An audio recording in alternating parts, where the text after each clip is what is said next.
Hello everyone, this is Matteo and I guess it's time to talk about Flux. I really took my time to make this video because there's a lot to cover and Flux is a complicated beast. So let's start from the beginning. Flux comes in three variants, Pro, Dev and Schnell. They are all 12 billion parameter models. To give you a scale, SD3 medium is 2 billion, so not even in the same category. The Pro version is only accessible through API. At the moment, Replicate, Fal AI and OpenArt seem to offer a Pro version you can play with. It's indeed very good, but of course we are more interested in the local models. Pro is the purest version and should grant higher details and better prompt adhesion. If the graph on the Black Forest Lab blog is to be believed, Pro is the highest ranking model in this ELO rating. If we go down the chart, we find that Schnell performs as well as Midjourney. This basically means that in a one-to-one showdown, Schnell wins about 50% of the times over MJ. It's worth noting that Dev is non-commercial only. You cannot use the model or the generated images if you make money directly or indirectly out of it. That's why this video is not monetized. And of course, if you train, distill or fine-tune, the resulting model will have the same license. Schnell, which means fast in German, it's a model trained using adversarial diffusion distillation. That is basically what was done for SDXL Turbo. The quality is still very good, but you lose prompt fidelity and a bit of flexibility. So what does distillation mean anyway? Say you trained your model with those 12 billion parameters. The result will be a vast network of patterns that can bring you from a text prompt to a final image. This network is usually big and therefore slow, but now that we know how the neural network is done, we can train a second model that follows the same patterns but more efficiently. This process is called distillation. While it's true that distillation is necessary, it is still an approximation of the master model. So the question is not whether Schnell is better than Pro or Dev, but whether Schnell is good enough for our needs. The good news is that even in this state, Schnell is pretty good. And it's also the only model of the three that is actually free and that we can use commercially. All this power, though, comes at a cost. The models are about 24 GB each, plus another 10 GB for the text encoders. That puts a pretty high entry point for using Flux. Comfy Anonymous released both the text encoder and the checkpoint at 8-bit instead of 16. The resolution will be lower, but they halve the memory requirement, so worth checking them out. Okay, let's talk about workflows. Again, Comfy Anonymous offers a basic workflow that is all you need to get started. It's a bit messy, so I tidied it up a little, like so. It's the same, just prettier. As you can see, this workflow makes use of the sampler custom advanced node because it's cool, but nothing actually stops us from using a standard K sampler. I can connect the positive directly. For the negative, instead, I need a conditioning 0 out. Connect the text encoder to it, and then to the negative. I can take the model pipeline from the sampling and the latent, of course. The only thing to remember is to set the CFG to 1, that effectively ignores the negative conditioning. Now, if I set the same seed, sampler and scheduler, the result will be exactly the same for both workflows, with a caveat. Let me create a preview and check the images. As you can see, they are the same. I can use an image enhance difference to confirm that. And if they are really the same, I should get a completely black image in return. Yes, perfect. Now let me zoom in the custom sampler. You probably noticed that it has two outputs. The first is the one we are using. The second is called denoised. When the generation goes through all the steps, either of these outputs should be the same. In fact, if I connect the second to the VEI decode, I still get a black image as difference. Now, let me try to select a different scheduler. A lot of people seem to like IPNDM, so let's give it a go. The images look the same, but if I look at the difference now, I get some weird noise. If I look closely at the left eye of the first picture, you can clearly see that it doesn't look completely denoised. The second instead, it's pretty much perfect. This doesn't happen with all samplers. I'm not sure if it is a bug in ConfUI, but just to be safe, remember to use the denoised output. Okay, let me get rid of all these nodes. So this is the dev workflow. If you want to use a Schnell, you need the model sampling Auraflow instead of the Flux, and set it to 1 for the default shift. The steps can be very few, and of course I need to select Schnell in the model. And also guidance won't have any effect, but we are going to talk about prompting next, so I'll set the table back for dev that has a stronger prompt adhesion. First though, let me thank all the guys in my Discord. This video is the result of a collective knowledge, so thanks to Tiger Minx, Clown Shark, Tree Shark, Galaxy Time Machine, Mass Level, Dark Byte, Zgen Media, and really everybody who shared their workflows on the server. So prompting. While it's true that prompt adhesion is very good, it's also true that Flux is a bit of a prima donna and really wants to do what it wants. The first problem that I've encountered is with art styles. In the prompt here I have in the style of Impressionism and oil on canvas painting with broad three-dimensional brush strokes.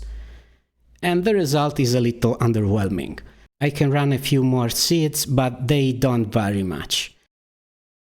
Just for fun, I tried the same prompt with SD3 Medium, and I was able to pull out an incredibly nice art style. I also tried SDXL that even followed the prompt better. And this last one is with SD3 Large, courtesy of Lycon, who ran it for me. And also in this case, we get an incredibly nice brush texture. So in this particular case where we want a very rough art style, we can try to improve the result by lowering the guidance to say 1.3. That is like lowering the CFG, and I'll also increase the max shift. That will introduce more noise. Now we get this artistry style that is not too bad. If I zoom in, you see that we have all this noise on the face that could be considered like canvas texture. Let's try another couple of seeds. Okay, I like this one. It's very nice, but it still has a lot of noise. We can take advantage of the very good image-to-image performance of Flux to fix that.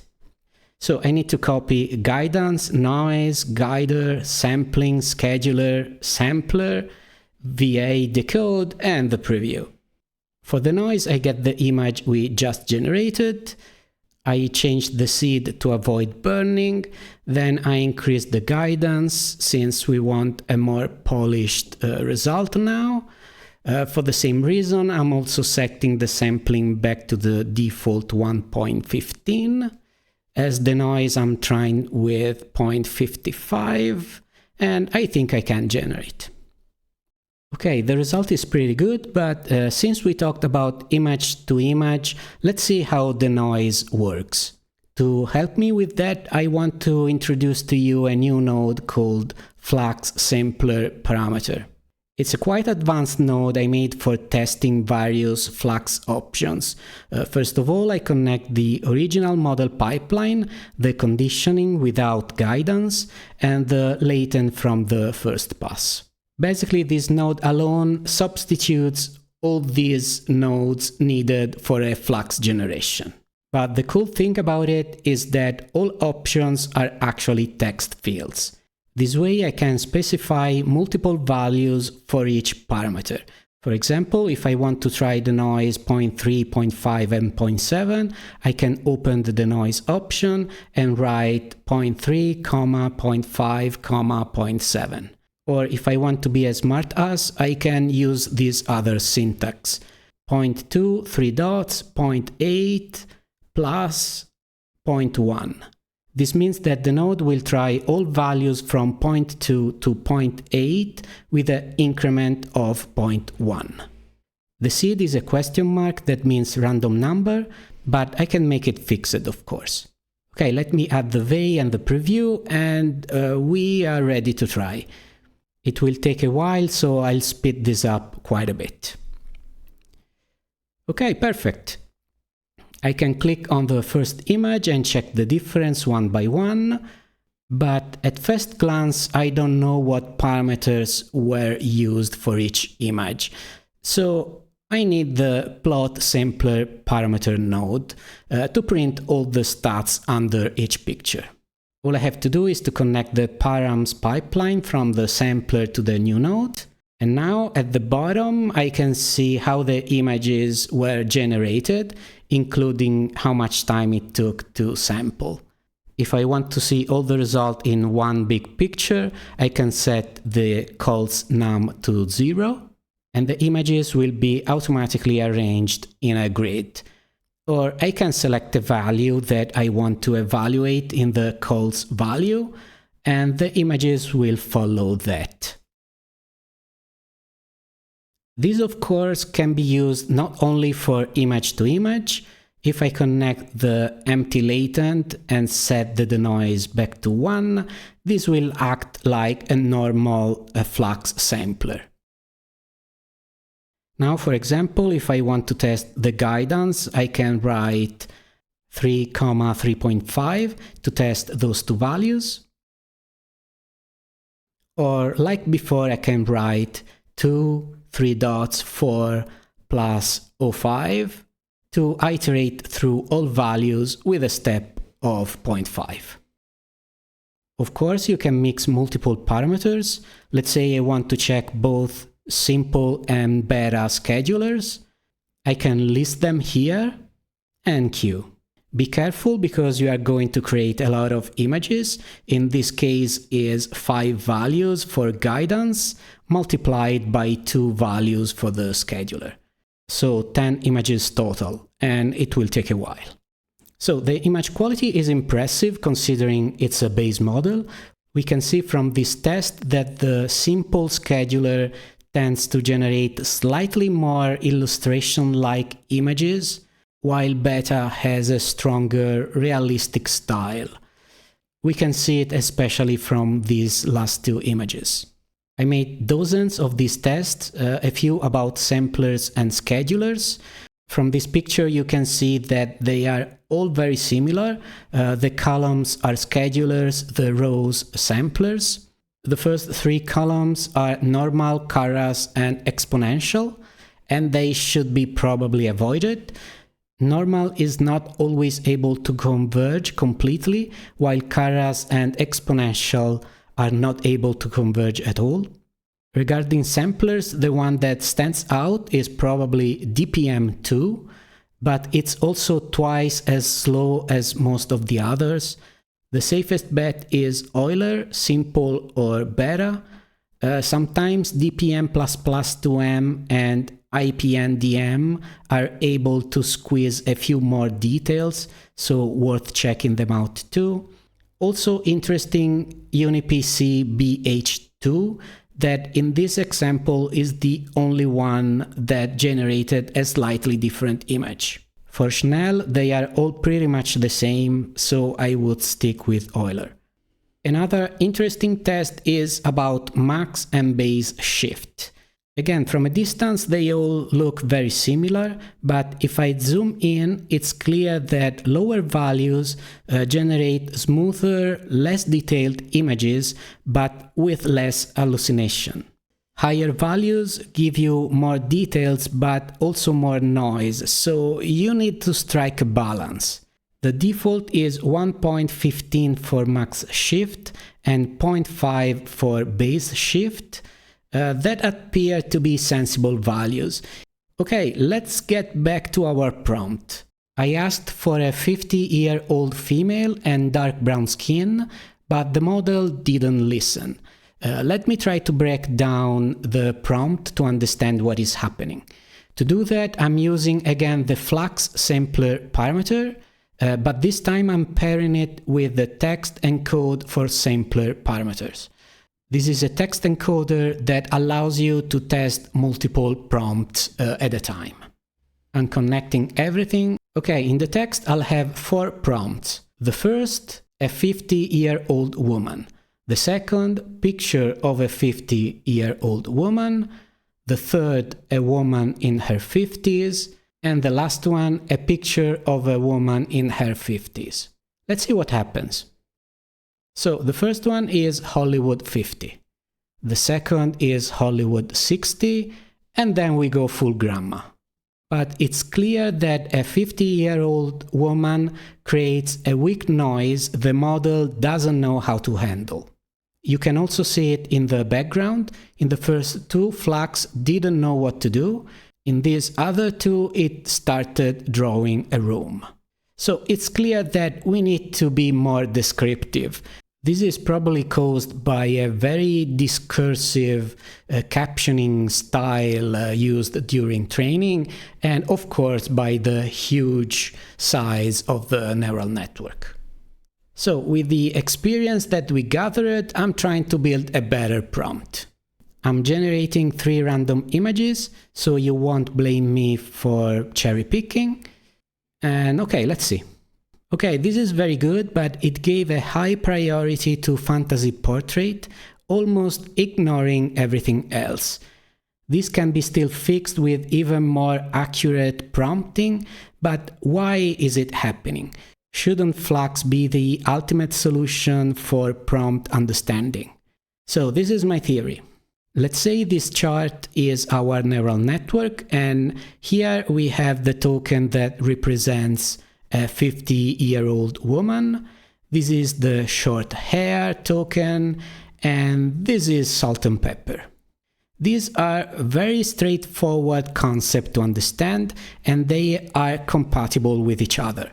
The model will start generating a vector that is like the direction that the image generation will take, given those particular tokens.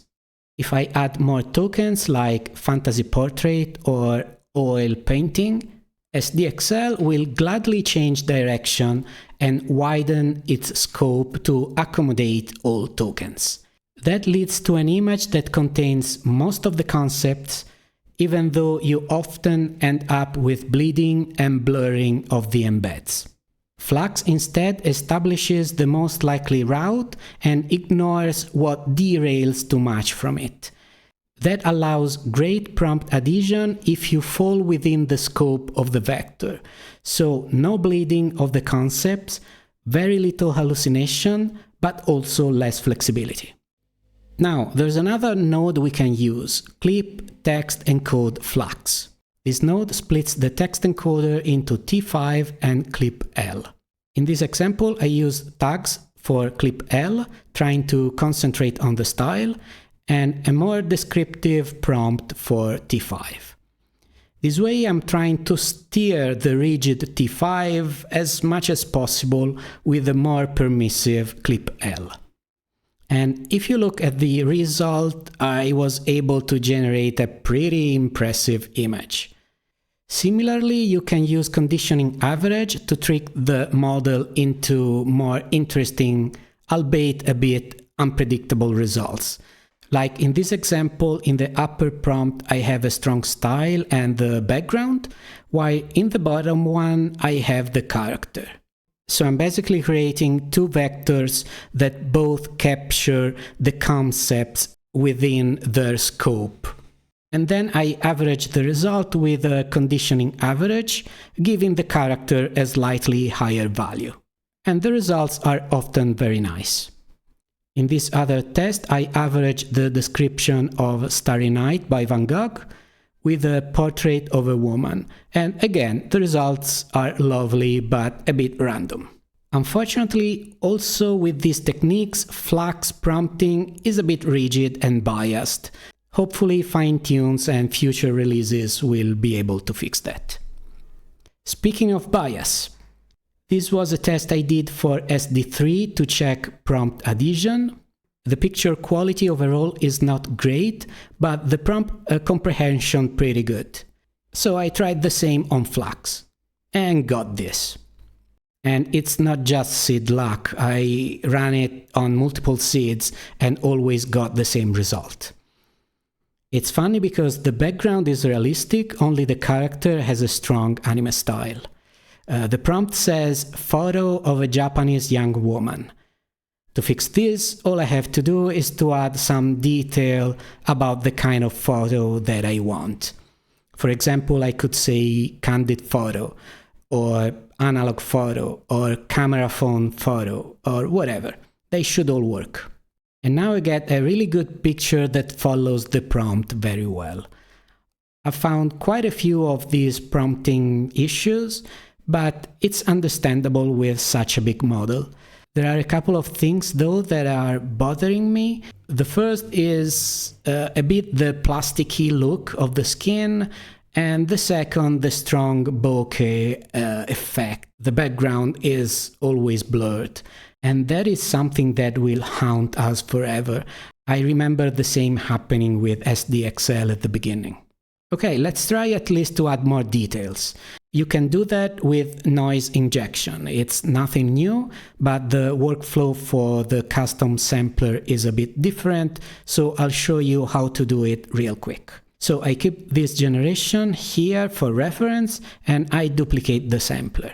Then I get a split sigmas denoise node. Connect the scheduler and the high sigmas output to the sigma input of the sampler. As value, I'm using 0.45. This will basically stop the generation at 55% of the total. Then I duplicate the sampler. Before connecting the two together, I will add some noise in between. The easiest is by using the inject latent noise node. I set the seed to fixed and strength to 4.5. But you may need to change this value based on the image and also the seed. Now I connect the output to the noise injection and then to the second sampler. It's important to connect the output and not the denoised output this time, because we are stopping the generation midway and we want to restart it where we left it. For the sigmas, we take them from the low sigmas of this node, and the last thing to do is to disable the noise. I disconnect the noise pipeline and add a disable noise node. And we are done. I need the VEIDE code and the preview and we can check the result. This way I basically split the generation in two and injected some noise about in the middle. So at first sight they look the same, but if I zoom in on the hand, for example, this one is very smooth and the new one has a lot of more details, veins and wrinkles. The leather jacket too, this one is super smooth and the new one is super cool. Maybe I overdid a little with the noise, but you can fine-tune that. Okay, last thing, because this is getting too long. We briefly talked about image to image, but it's actually so good on Flux, it's worth reiterating. This is a basic workflow. I just loaded an image, rescaled to 1024 by 1024 and sent it to the latent space. The denoise is very high, 0.75, and the prompt is anime illustration of a woman, yada yada yada. The result is so good that it's almost a control net. Let me try with a prompt of a woman from the 80s. If you notice, it kept the same red area behind the Mona Lisa and replicated it in the new image with like red packaging, while the background is foggy like the original. And that's not all. Image to image is so good that you don't even need an in-painting model. Let me grab a set latent noise mask, wiretap the latent pipeline and connect the mask. Now I try to select precisely the face in the mask editor. And actually, let me also add a mask blur here. Okay, I'm also changing the prompt a little. Okay, let's give it a try. And here I have Drag Queen Mona Lisa. I can try to increase the denoise a little. Yeah, lovely. Okay, I think we can wrap this up. There's a lot more to talk about, but maybe I can do another video if you are interested. Ultimately, Flux is an impressive model that finally brings us to the third generation of generative AI, at least locally. If you need to generate the kind of images Flux is good at, well, this is probably the best model you can use today. The direct competitor is clearly Midjourney, just from the comfort of your home. It feels like Black Forest Lab targeted specifically that audience, also with the same kind of aesthetics. The model, though, is very rigid and a bit narrow in scope and art styles. I'm looking forward to IP adapter for Flux because that might unleash its true potential. If anyone at Flux wants to talk to me about that, you know where to find me. Another problem is that it's a really heavy model, and we are not accounting for the memory that will be needed for control nets, IP adapter, and other conditioning. I hope the next generation of GPUs might help with that. And finally, let's not forget that Schnell is the only model we can actually use professionally. And yeah, it is still great, but we lose some control with it. Let me close this with an open letter to Stability AI. Release an updated SD3 large model at 8 billion parameter. It won't be as good as Flux Dev, but it might be at least as good as Schnell. Hopefully with the added benefit of a wider style and applications. Well then, that's all I have for today. I hope this was of some help to you and see you next time. Ciao!